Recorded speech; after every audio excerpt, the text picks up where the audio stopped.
আসন্ন দোল ও হোলি উৎসবকে কেন্দ্র করে নিরাপত্তার চাদরে মুড়ে ফেলা হচ্ছে কলকাতা শহরকে। উৎসবের আনন্দ যাতে কোনোভাবেই বিষাদে পরিণত না হয় তার জন্য লালবাজারের তরফ থেকে নেওয়া হয়েছে নজিরবিহীন পদক্ষেপ। এবারের উৎসব ঠিক পরের রাজ্যে বিধানসভা নির্বাচন, অর্থাৎ বলাই যেতে পারে শান্তি এবং শৃঙ্খলা বজায় রাখা প্রশাসনের কাছে একটা বড় চ্যালেঞ্জ। দেখুন, আসন্ন দোল ও হোলি উৎসবকে কেন্দ্র করে নিরাপত্তার চাদরে মুড়ে ফেলা হচ্ছে কলকাতা শহরকে। উৎসবের আনন্দ যাতে কোনোভাবেই বিষাদে পরিণত না হয় তার জন্য লালবাজারের তরফ থেকে নেওয়া হয়েছে নজিরবিহীন পদক্ষেপ। এবারের উৎসবের ঠিক পরেই রাজ্যে বিধানসভা নির্বাচন, তাই শান্তি শৃঙ্খলা বজায় রাখা প্রশাসনের কাছে এক বড় চ্যালেঞ্জ। রঙের উৎসব দোল আর হোলি, আর তারপরে ঠিক রাজ্যে হাই ভোল্টেজ বিধানসভা নির্বাচন।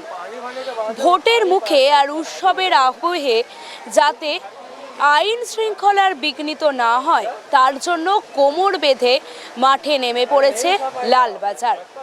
লালবাজারের পক্ষ থেকে একদিকে আবির খেলা এবং অন্যদিকে নাকা চেকিং নিয়ে বেশ কিছু কড়া পদক্ষেপ নেওয়া হয়েছে।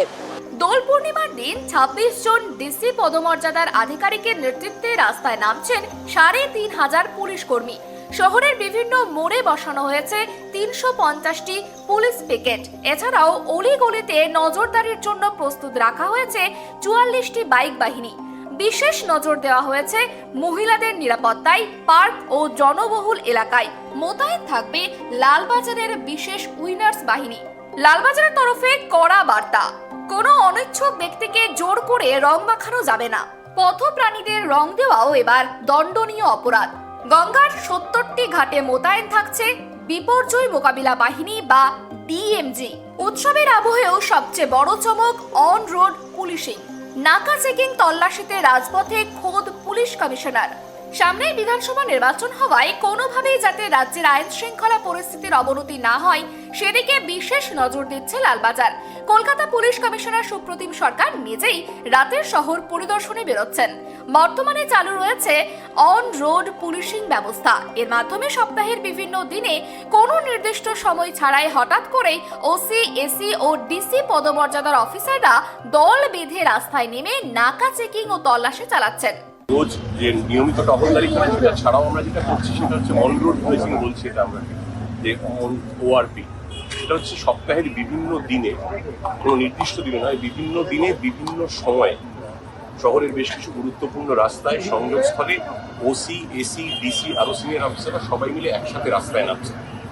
বাকি যেটা বললাম রুটিন যে টহলদারি, সেটার বাইরেও কোনো দিন আমরা করছি সপ্তাহে কোনো একদিন, কোনো দুদিন একটু সারপ্রাইজ এলিমেন্ট রেখে, যাতে একসঙ্গে প্রচুর পুলিশ রাস্তায় থাকে এবং নাকা চেকিং হয়, ট্রাফিক রেগুলেশন হয়। সেটারই একটা পার্ট এটা। যেমন এই মুহূর্তে আজকে আমাদের ১০৯টা, পুরো রাজ্য বলছি, পুরো শহর জুড়ে ১০৯টা সংযোগস্থলে প্রত্যেকটা ডিভিশনে 10টা ডিভিশনে আমাদের এই নাকা চেকিং এবং ওসি, এসি, ডিসিরা সবাই রাস্তায় আছে।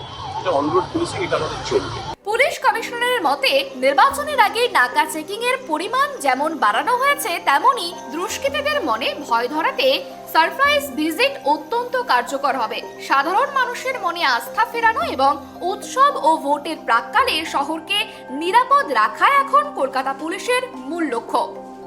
স্নানের সময় কোনো বিপদ এড়াতে কলকাতা পুলিশের তরফ থেকে প্রস্তুত রাখা হয়েছে বিপর্যয় মোকাবিলা বাহিনী অর্থাৎ ডিএমজিকে।